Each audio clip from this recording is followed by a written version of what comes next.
All right, welcome back. This is the Unbreakable Blueprint. I'm Apostle Dr. Carrie Anthony. And I'm Apostle Dr. Jamel Anthony. And we are back with y'all this day with part 2 on what is a husband. Look, we had our introduction episode, which was part 1. And just a brief recap, we are trying to set at balance what is a good man, bring defining lines, definition, and boundaries to what is a good husband, what man is marriable, what is a good covering for you. And a lot of times in the body of Christ, we start with, girl, if you're pure, God is going to send you your husband. And then we see women that get married and then they're divorced 8 to 10 years in because you thought just being a good woman was enough. Our society, at least in America, teaches women to be a mother, a wife. We have easy bake ovens, we have the baby dolls, but men have G.I. Joe. They have the superheroes. They're taught to conquer the girl and run away into the sunset with her. They're not taught to make a life and become a husband. And so we're bringing boundaries and definition to this manhood, this masculinity, this topic, so that you know what to go for and what is a good candidate for you to make your husband. And women, a few episodes back, and if you have the app, get the app. You'll be able to see what is a good woman, what is a good wife, because we already dealt with that. And so now you'll be able to say, okay, we need to write this down on the husbandry list, and we need to have this as our vision, cast the vision, write it, make it plain up on tablets so that you may run, sis, and not faint. Come on. The angels are going to grab your vision and bring it to the right man of God. And that man of God is going to connect with that vision and find him a good wife and find him a good thing, right? The blessing of the Lord is going to be on your life and going to be on that man of God's life as well. I'm certainly glad that we're able to talk about this topic because it's not talked about. Honestly, the church is full of ladies, which we do need to change. And it's full of lies, which we do need to change. The world is lying to everyone right now. And what is it saying? Well, you have to share a man. There's not enough men. There's not enough good men out here. Eventually, all the men will be taken. Look, let's be honest. There's a lot of men that the women are not even going to look at. So let's not even say that all the men are going to be taken. There's going to be a lot of single men out here. And are they worthy to be taken? Are they worthy to be worked with, live life with? I mean, you got to determine these type of things. But here's what it is. We're going to talk about manhood. We're going to talk about being a good husband. And we're going to talk about what you shouldn't marry. Because if we don't, then you're probably going to marry what you shouldn't marry. And then you're going to be angry. And what we don't want is you to be angry. We want you to be happy. We've lived the angry life so that you never have to, all right? We've done all the worst things so that you never have to go through it. But if you are inside of it, we're going to also give you some tips to help you kind of work your way out of the stuff and the things that could be a bad thing inside of marriage, right? When we talk about husbands, the ultimate husband is Christ. We see inside of the Word of God where Christ is married to the church. The church, as you know it, can be a whore. All right? The church can do whatever it wants to do. The church is used to undermining and rejecting leadership and doing whatever it wants to do at all times. Just heathenistic. But Jesus never throws it away. Jesus is always saying, come on back, baby. Come on back. Come back to me. And singing and screaming and stomping and praying and hoping and crying. Always. It's very rare that you could even think that Jesus would be like, I don't want you no more. We out. So, first thing you need to know about being a good husband, or the first thing you should look at, is does he have the love of God? Is he able to handle imperfections? How does this man handle imperfections? How does he handle it when bad things happen? Is he able to handle bad issues? Is he able to handle bad people? How does he handle terrible people that do terrible things all the time? How much patience does he have? Like, these are some of the things that you should look for in a husband. Husbands are patient. Husbands are kind. Husbands are long-suffering. Husbands are meek. Husbands are loving. Husbands have joy. If your man is always just like, man, we're in a bad place. The world is in a bad place. There's no good in the world. He's a negative Nancy. Come on, you're going to have to pray them demons out. Because your husband should have joy. The joy of the Lord should be his strength. He should be able to lean on the joy of the Lord. When all the other things are failing, your husband should be able to say, you know what, I got the joy of the Lord. We gonna be all right. Your husband should be able to say, you know what, I got faith. We gonna be all right. Your husband should be able to cheer you up during the worst times and worst seasons inside of your life. And you're gonna have some bad ones. He's going to have some bad ones. But what does he stand on? Who is he for real? You know a real man when bad things happen. When the worst of the worst happens, you know if he's a real man or if he's a real husband. When he's challenged with adversity, that's when you know what you really have. When everything isn't going right, you're trying to get a child. You're trying to birth out a child. But you can't give birth to a child. You're losing child after child after child. He's hurting. You're hurting. But he doesn't cuss you out. He doesn't treat you bad. He doesn't treat you like he wants to replace you. He loves you like there's no tomorrow. That's when you know you got a good one. When he's mature enough to be a husband. Husbands, it's not for the immature. Don't marry an immature man. Because you'll condone his immaturity.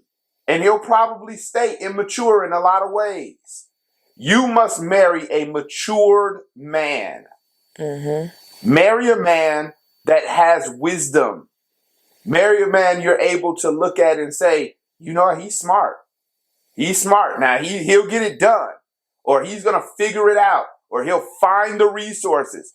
Find that guy. That guy is out there. That guy is looking for a really good woman.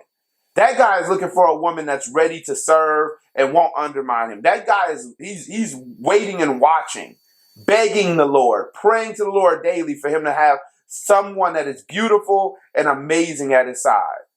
He's looking for that. Ladies, do not listen to Satan when he says there are no good men around. Don't listen to him. Don't listen to Satan at all. Listen to the Lord. Listen, pray for what you're looking for. And if you pray earnestly, you're going to receive it. Man of God, if you pray earnestly for the right woman of God, you're going to receive her. You're going to get a good woman. What is a good husband? A good husband is a man that prays. He has his own prayer life. He doesn't need a woman to make him pray, to get him on his knees. He's already on his knees. He already understands how to submit to leadership. He already understands how to be a good leader. This is what a good man looks like. That's what masculinity looks like. That's why you get married. Women should not get married to be with a woman. There's a she, him, a them, a they. If you are a woman, you should not be getting married to someone that's shaving their legs.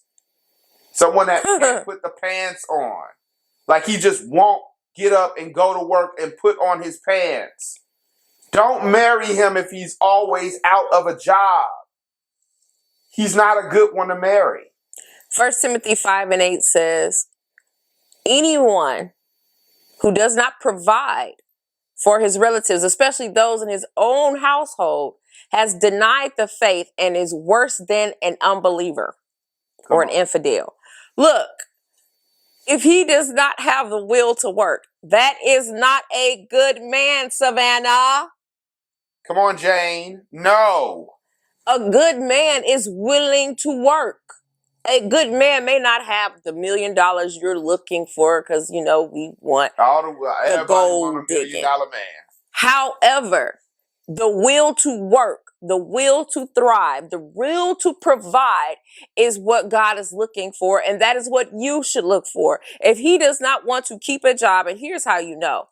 Number one, he's lazy. All he wants to do is eat and play video games and hang out with his friends. Number two, he shirks responsibility. And when he's called out, he gets mad and wants to argue and fight about it versus take responsibility and accountability for his actions. And number three, he's moving job to job to job to job to job. There's no consistency of employment. His employment history looks like it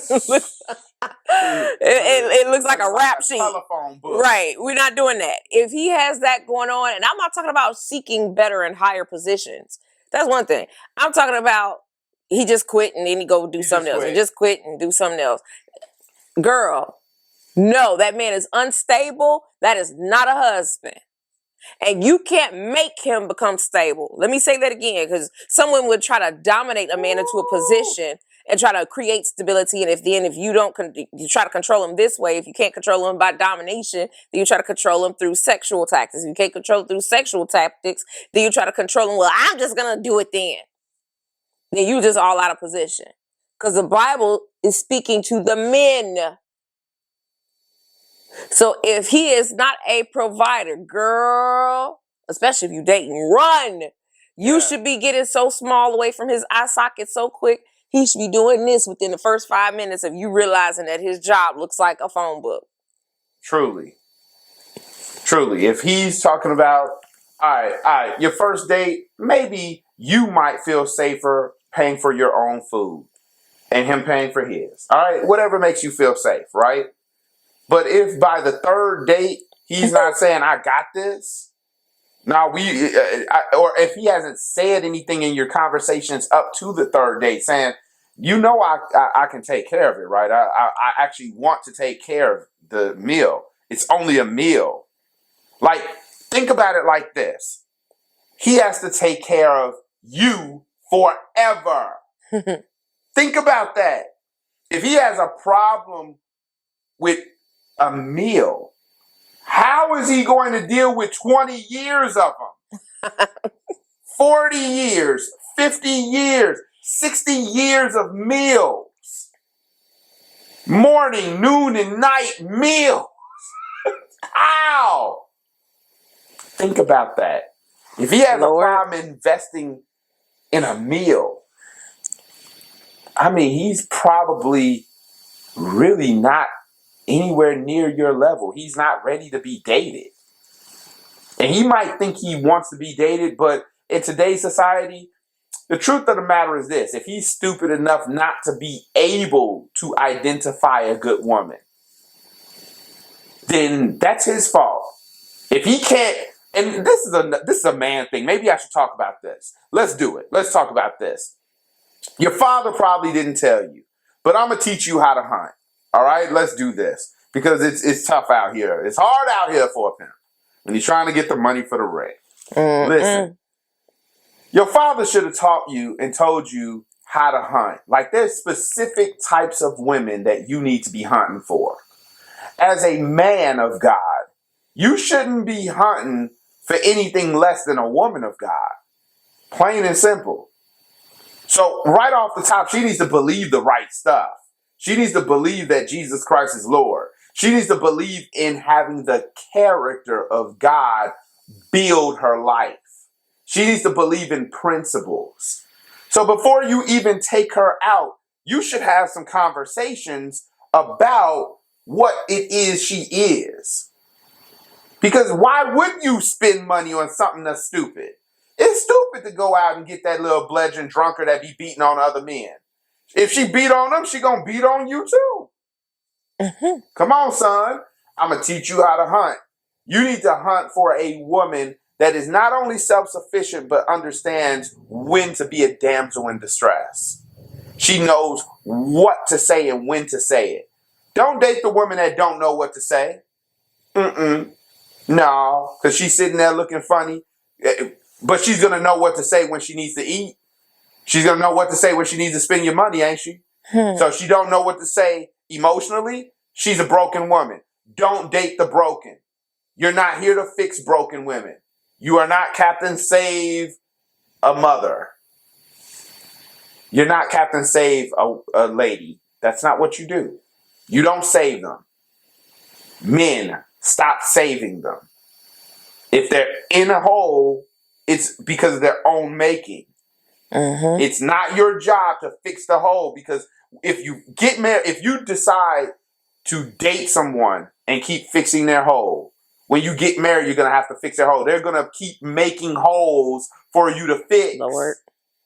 They're going to think it's their job, and then they're going to say, I thought you liked it when I did this. And you're going to say, so you thought I liked spending thousands of dollars to fix stuff that you break.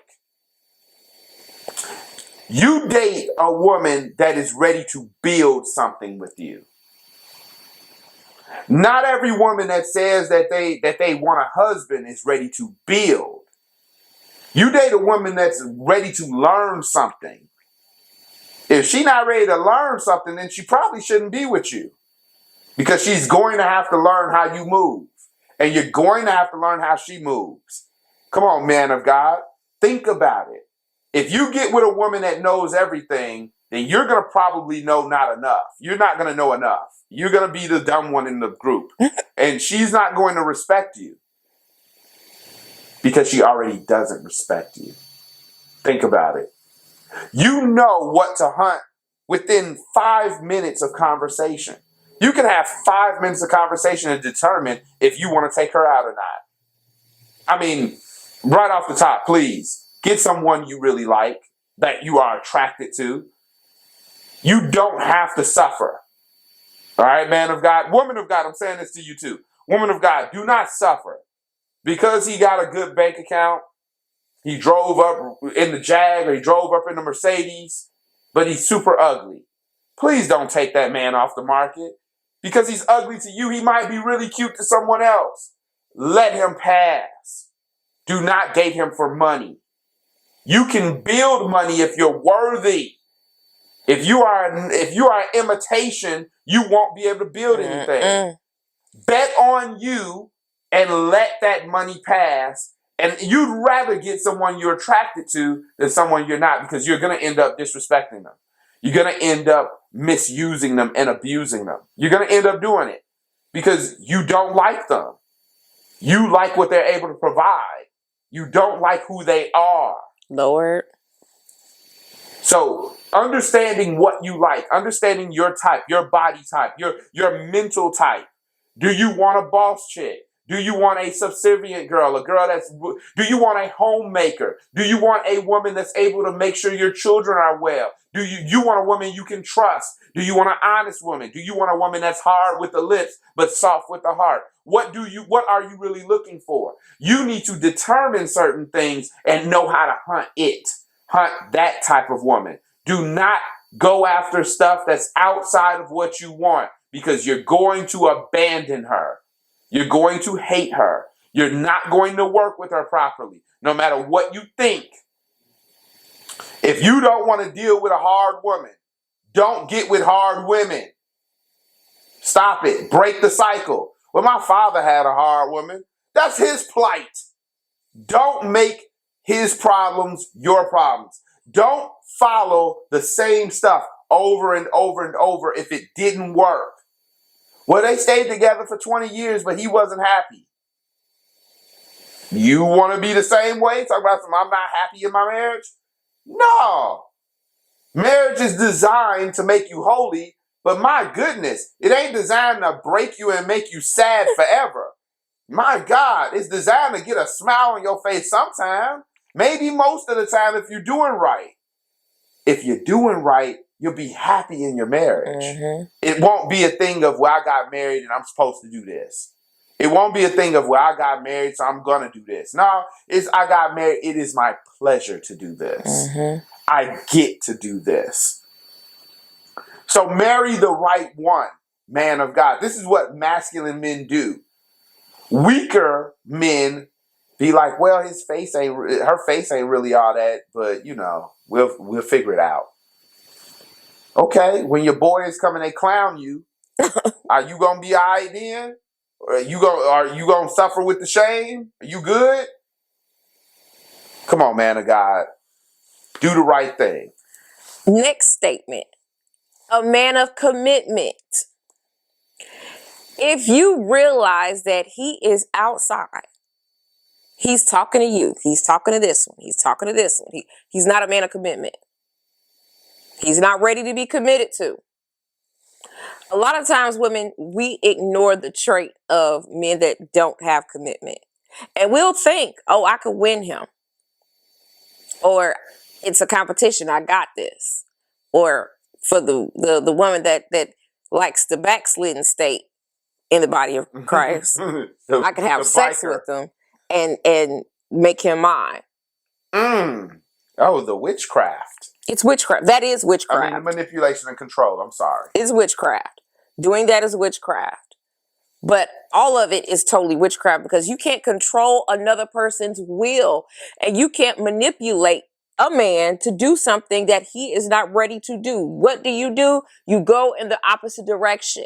There is a man that is ready for commitment that is looking to be married. I talk to some a lot, especially in the younger bracket. Apostle, I'm ready to get married. Well, let me see. We got a lot of men at the church. A lot of men looking to get married.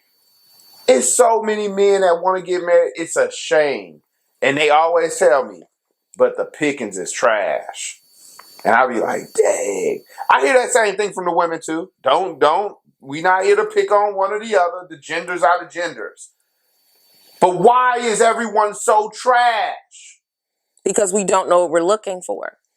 And so there are traits to a man that has a cheating heart, okay? Come on. If he has a cheating heart, that means you can't look at his devices. He get mad if you look at it. He gets mad if you're starting to question his responses to you and where he's been. He does not want to be accountable with his time. He doesn't want to be accountable with his money. He does not want to be accountable with his life, his lifestyle. He expects you, okay? Because you'll even hear this. Well, I'm going to talk to somebody. You can talk to somebody. No. Girl, move on. He's not ready yet. And you're going to try to control him into a space of readiness. And that's only going to break your heart in the end. And if you marry him thinking you won, chances are he's going to be outside in that marriage. You know what this reminds me of? So there are women that'll hang on to men for years and years and years and kind of be that extra girl or that friend that it reminds me of the husband. Y'all, okay, a husband, y'all, by definition, is when a straight girl has a best friend that's like her gay best friend, her husband. But here's the thing. It's kind of like that good guy, that really nerdy guy that's hanging around and he's in the friend zone and you just don't respect him as a potential.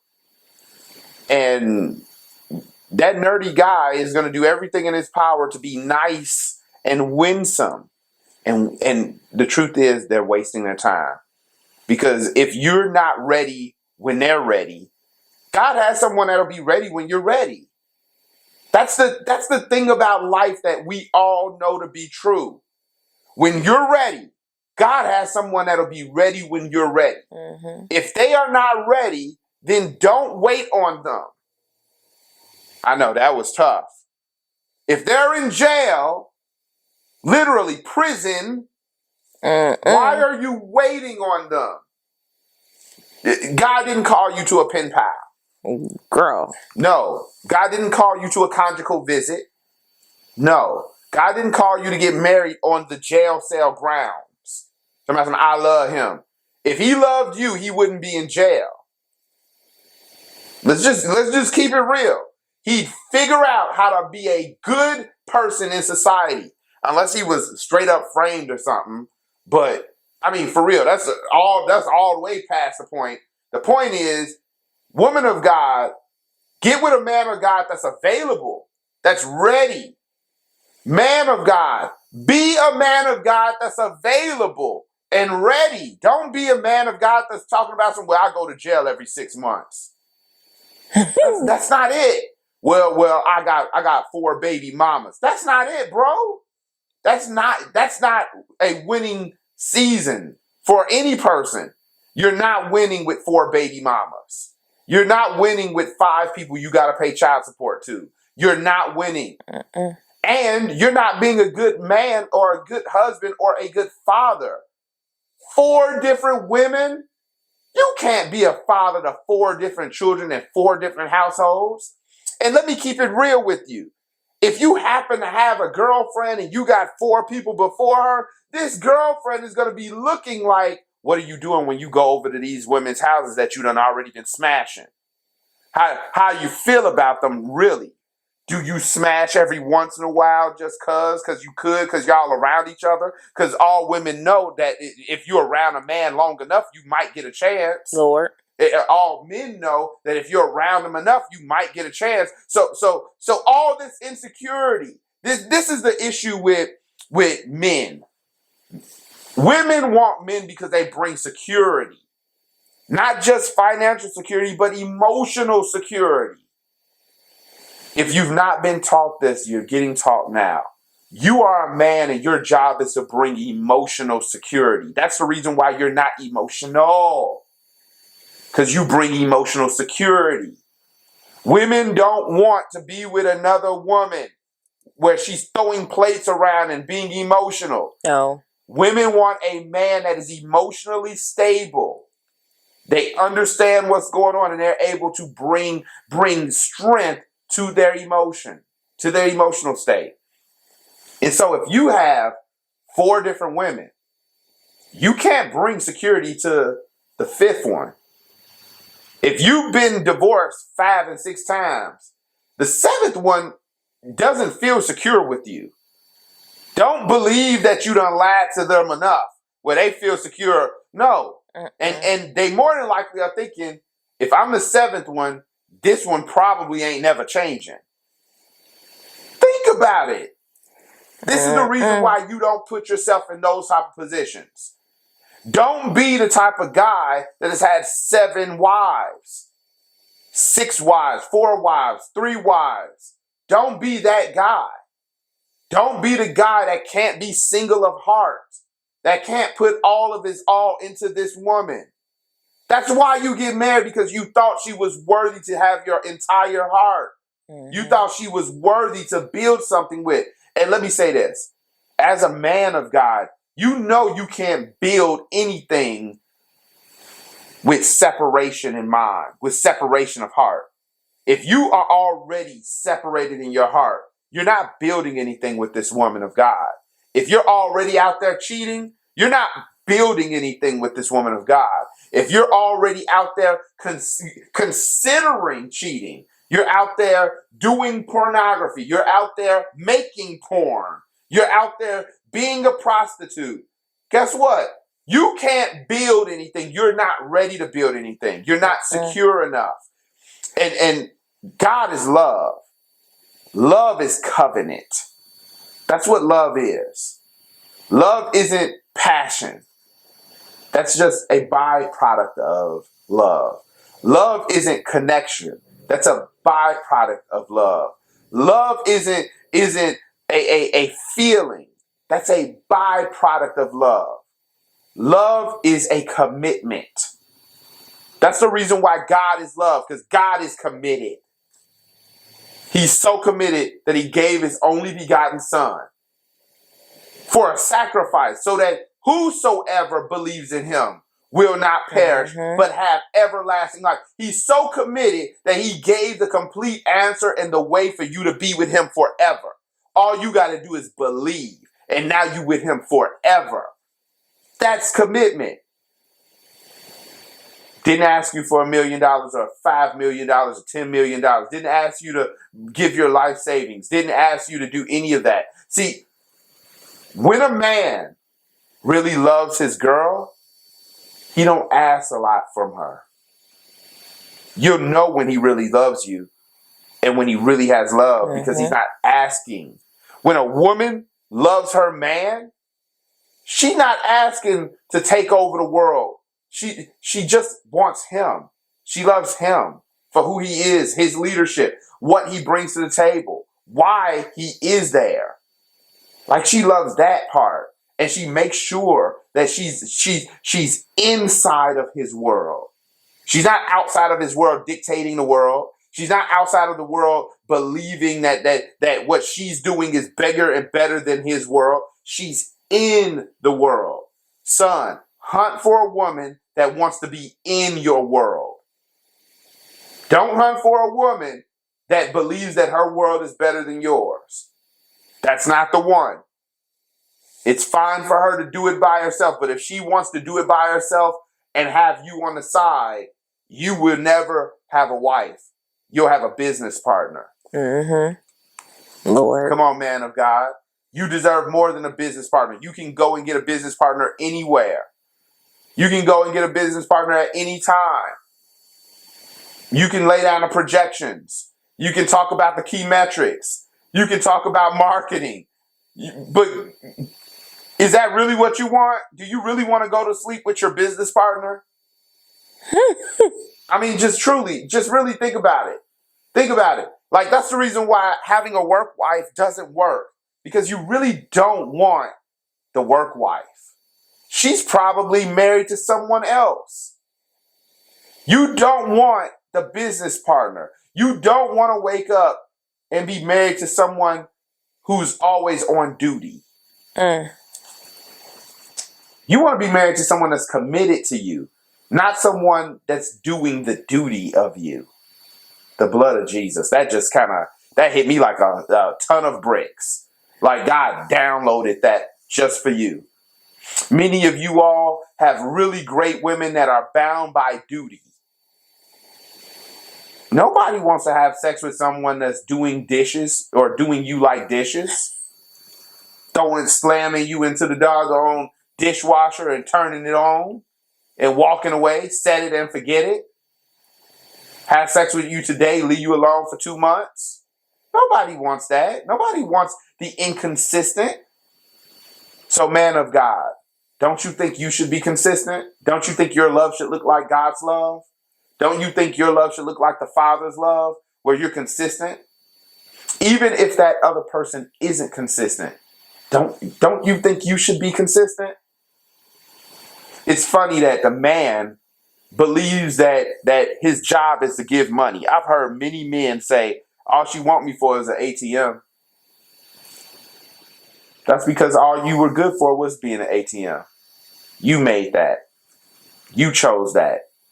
I know that's hard. Because you as a man, you blaming your insufficient nature and your insufficient mental capacities on your wife. That's what you're doing when you say that. It's your fault that you decided that money was all you were worth and you couldn't give her anything else. That's your fault. That is not her fault. It's not her fault that she took the gifts. It's not her fault that she lived a good, lavish life and now you can't provide anymore. You're broken. It's not her fault to make you feel like a whole, complete man. You must be whole and complete in and of yourself. Then you can provide. The issue is you tried to provide without being complete. And so you gave her broken parts of you. You gave her what you thought was the world. She never wanted all that. She just received it because she's made to receive things, right? So she just received it. But you as a man, you were supposed to be building yourself. You're supposed to know who you are. You're not an ATM unless you make yourself to be that. Lord. If all you're good at is cooking, and that's all she uses you for, and then you're upset because all she uses you for is cooking, and she don't love nothing else about you, that's you that didn't expand around the house. You could be known for cleaning too. You could be known for helping to raise the kids. You could be known for being a good husband. You could be known as being a good love maker. You could be known as Mr. 12-inch pipe man. You could be known as whatever. You could be known as more than that. But you got to counsel yourself out of that, because money don't make the man. The man makes the money. And husbands are not bound by how much money they make, because we already know in sickness and in health. We know in rich or in poor. This is what we promised our wife. So we know that money gonna come up and we might get fired, or our careers might fail, or we built a business and now it's plummeting. The stocks are down, whatever. Anything could happen. You done cut off an arm and a leg now, and now you walk around with one arm and one leg, and now you got to go do what no, you can't. So as a husband, why would you put your security on just what you can do? Why would you lend your members to that? That's wrong. That's off. That's not being a man of God. A man of God, even if he's a vegetable, still has his mind. Men are made by how they think, not just how they provide, not just the security they bring, not just the kids they make. A real woman is married to this man's mind, not just his body, because she knows that his body's going to change. She knows that one day he's going to be hairy, and the next day he's going to get his hair cut. She knows that things change. She's married to his mind. Is his mind well? Come on, man of God. When was the last time you had a mind checkup? Is your mind doing well? Is your mind dealing with your heart the proper way? Are you healthy mentally? Come on. When was the last time you did that? Or are you jealous? Unhealthy man. Jealousy. He's jealous. You jealous all the time. She can't go out with the sisters. She can't go out with her brothers. She can't go outside. She can't wear makeup. You jealous. You envious. You're insecure. When your mind is messed up, you become insecure. This is what this looks like. There's plenty of women that have insecure men. Those men act crazy. They act controlling. Are you a controlling man? Do you have to be in control of everything that's done? Do you have to have your hand on every single little thing? The dishes are being done. You got to make sure that they spit shine. Every single lace on every shoe, you have to tie the bow. Are you that guy? You gotta look at this type of thing. Because if you've been that guy, it's time to change. If you've been insecure, you're not healthy mentally. If you're argumentative, you're not healthy mentally. If you depend on her to make the decisions, you are not healthy. If you are codependent, you are not healthy. If you are passive aggressive, yeah, I'm talking to you too, the passive aggressive man. You are not healthy mentally.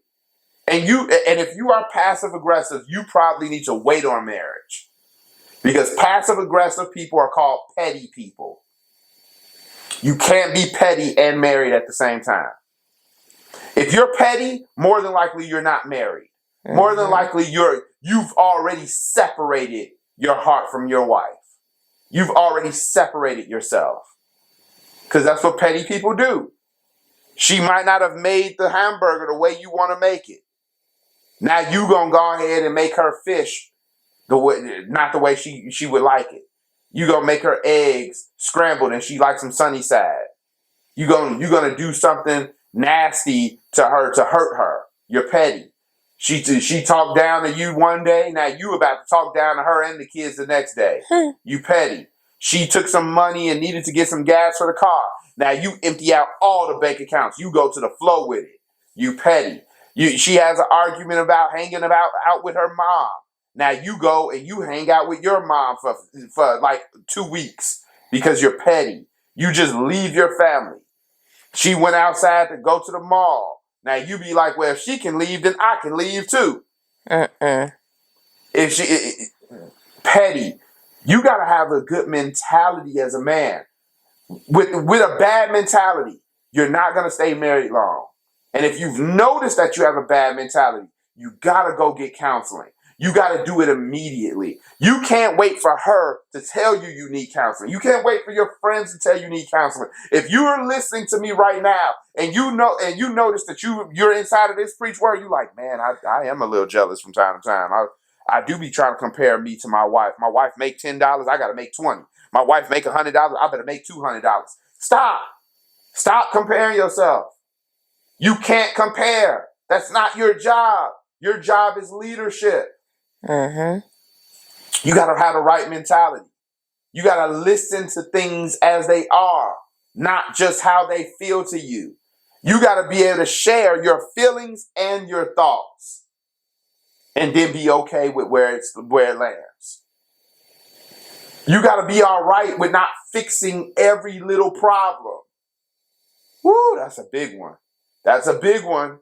Man of God, it is not your job to fix her. You can't fix her emotional state. It's given to her by God. You can't fix her mental state. Given to her by God. You can't fix her parents. You can't fix your histories. All you can do is heal. Healing is not fixing. Healing is when you as a man take time to walk through what is broken and you acknowledge what is broken and you deal with that on a consistent basis until you don't have to anymore. That's what healing looks like. The next thing I want to talk about, y'all, is protection.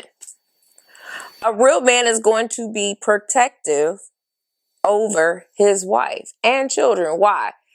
Well, it was taught to be like this. God put Adam into a deep sleep and opened up his side and pulled Eve out of his side. That means he came from, or God pulled from his rib and formed a whole woman. The rib is what covers most of the internal organs that are very special to human body. So that means that men automatically are supposed to protect or have a nature to protect those things that are special to himself. So his wife and kids. Now, protection doesn't look like he's a fool, like he's gonna go off and fight somebody. You know what I'm saying? Like Or women, fight 5 people. right? Women are looking for you're not gonna fight. No, that's called toxic womanhood. No, could you just get in the car and leave? There was this That's one of my protection right there. one of my favorite movies is The Tyler Perry's movie. Temptation. Yeah, with the light skinned girl. Yeah, Journey Smollett. And so that's awesome. she winds up telling her husband, "You're boring," and he's like, "It wasn't even you're boring." When the guys that started because she felt a lack of protection. Oh yeah, because the guys was trying to talk to her. Her. And he was just like, get in the car, versus she started cussing him out like, you're not gonna say something? And he's like, get in the car. The most dangerous situation, women, for protection, if it's a group of people that outnumber your husband, just get in the car and go. That's protection of you, him, everybody involved. And you protect your husband when you walk into the car and don't have anything to say, knowing that he protected you. It is demonic to feel that he didn't protect you when he got you out of a potentially dangerous situation. And that was crazy because then the Harvey had a false sense of protection because remember the guy, he pushed her over and he goes off on the one guy and she felt protected versus her husband trying to fight the 5 men. Ma'am, sir, please, protection does not look like that. Now, there are times when men might rise up on your behalf.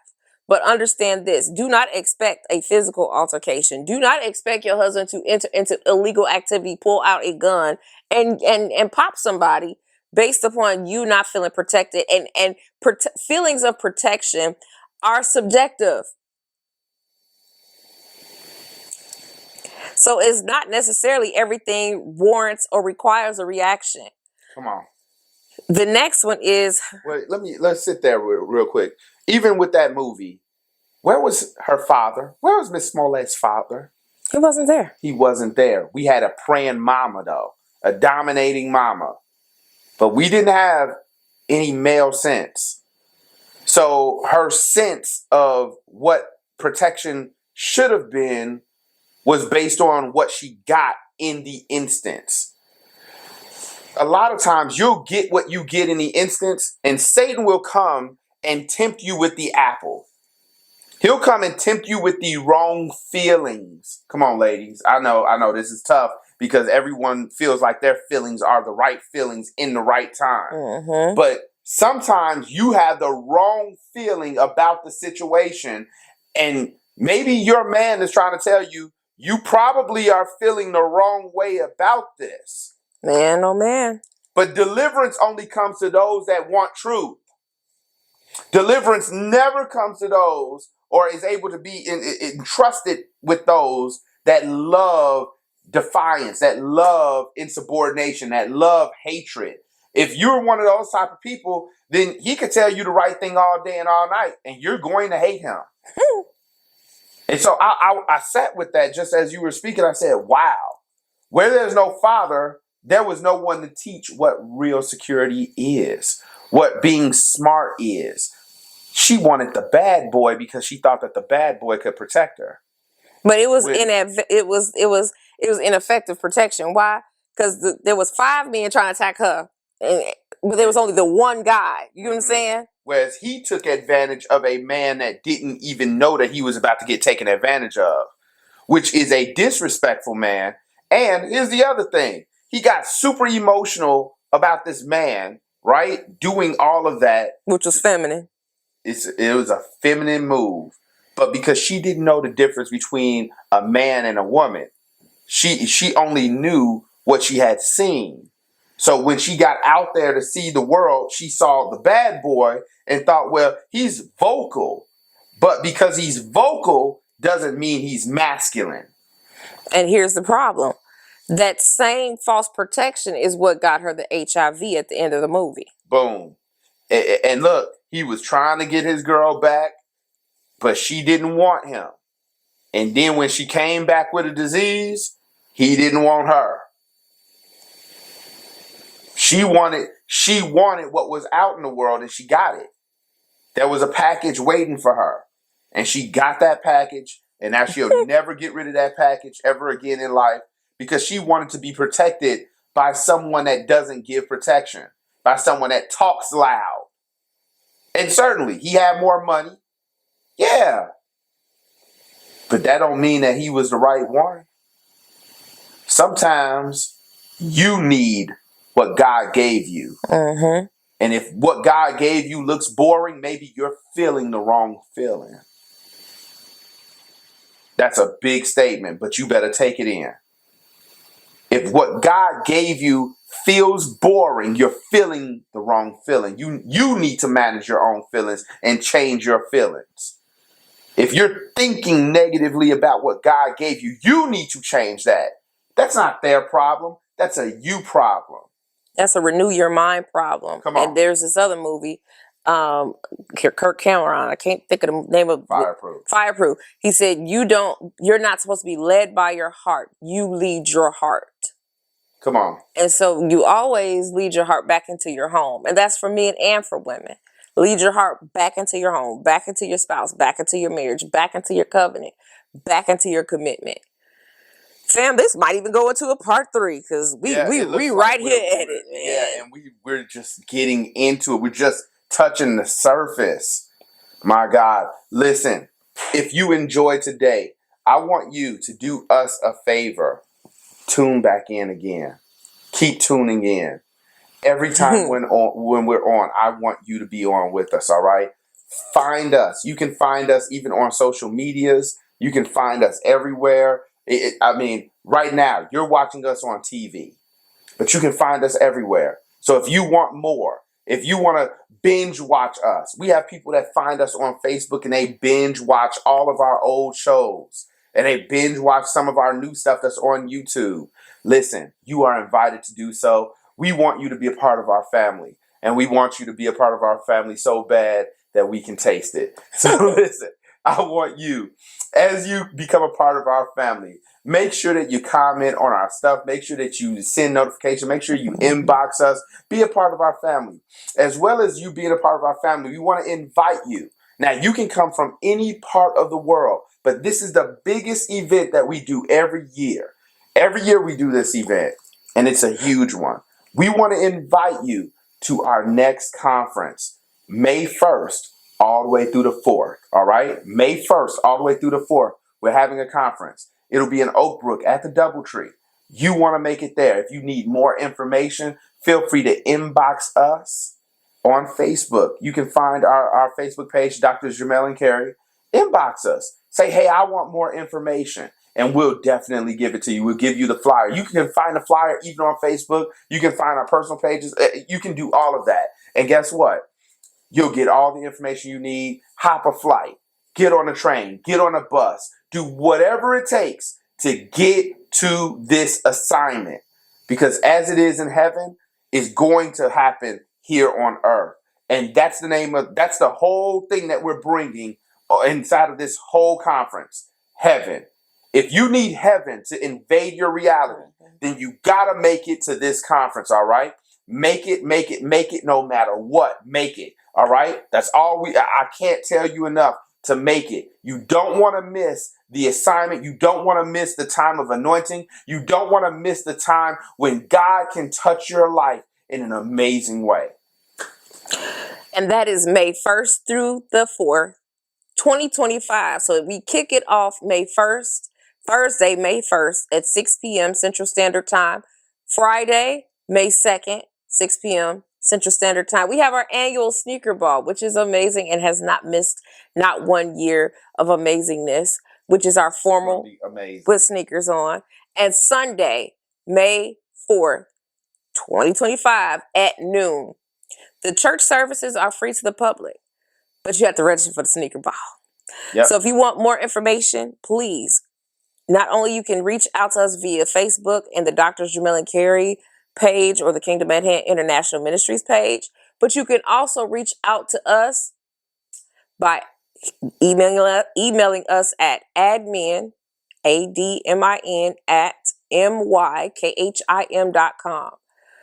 Fam, we also have church services on Zoom.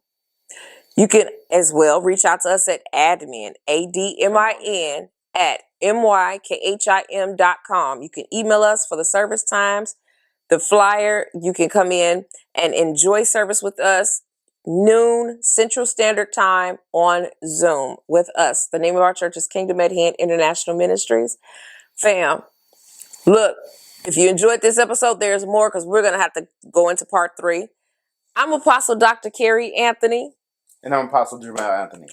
And this is the Unbreakable Blueprint. See you back on Mondays, noon Central Standard Time, and Fridays, prime time, 6 p.m. Central Standard Time. Bye, fam.